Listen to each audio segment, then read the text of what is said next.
നരേന്ദ്രമോദിയും അമിത്ഷായും എവിടെ നിന്നില്ലാതെ പാഞ്ഞു കയറി വരുന്നു.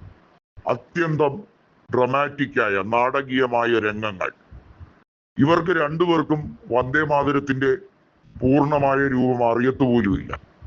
ഇവർക്കത് കാണാതെ ചൊല്ലാനോ ഒന്നും അറിയില്ല.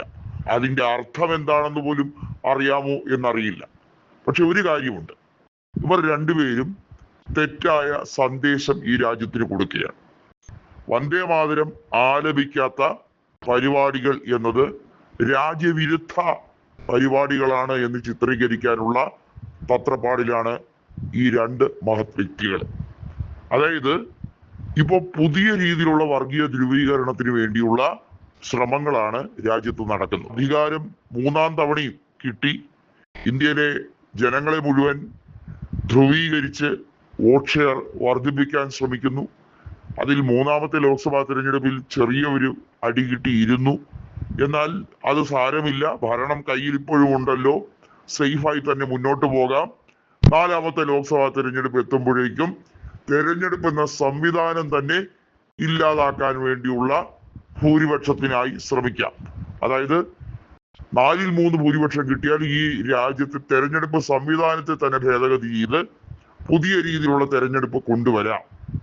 അതിനുവേണ്ടിയുള്ള ശ്രമമാണ്. ഏതായാലും പ്രധാനമന്ത്രിയായ നരേന്ദ്രമോദിയും ആഭ്യന്തരമന്ത്രിയായ അമിത്ഷായെയും ഏറെ നാളുകൾക്ക് ശേഷം വീണ്ടും പാർലമെന്റിൽ കണ്ടെത്തി, അല്ലെങ്കിൽ പാർലമെന്റ് സമുച്ചയത്തിൽ കണ്ടെത്തി എന്ന് വേണമെങ്കിൽ തലക്കെട്ട് എഴുതാം. കാരണം അതുമാതിരിയായിരുന്നു ഡ്രമാറ്റിക് ആയിട്ടുള്ള സീൻ. അതായത് 20, 21, 22 അങ്ങനെ തുടങ്ങി ഓഗസ്റ്റ് 12-ാം തീയതി വരെ ഒരു ദിവസവും അവർക്ക് സമയവുമില്ല, അവർക്ക് യാതൊരു രീതിയിലുള്ള പ്രസക്തിയും അവർക്ക് തോന്നുന്നില്ല.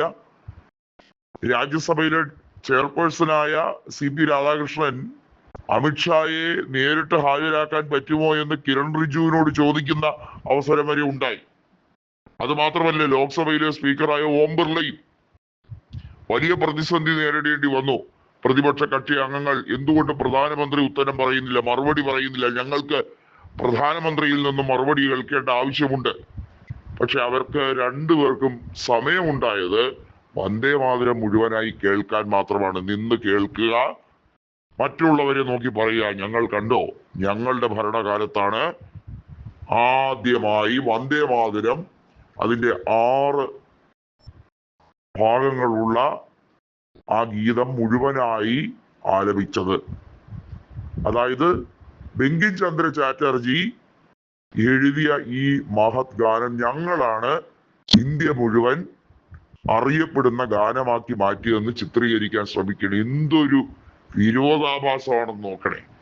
ഈ രാജ്യത്ത് ഇന്ത്യൻ നാഷണൽ ആന്തം ജനഗണമനയും നാഷണൽ സോങ് വന്ദേ മാതരമാണെന്ന് ഏത് കൊച്ചുകുട്ടിക്കും അറിയാവുന്ന ഈ ഭാരതത്തിൽ അതിന്റെ പേരിൽ ഒരു ചേരിത്തിരിവ് ഉണ്ടാക്കാൻ ശ്രമിക്കുക, പൊളിച്ചടുക്കുകയാണ് ഈ വിഷയത്തിൽ ഇപ്പോൾ ഈ കാര്യങ്ങളെ കുറിച്ച് ഇന്ത്യ മുന്നണി.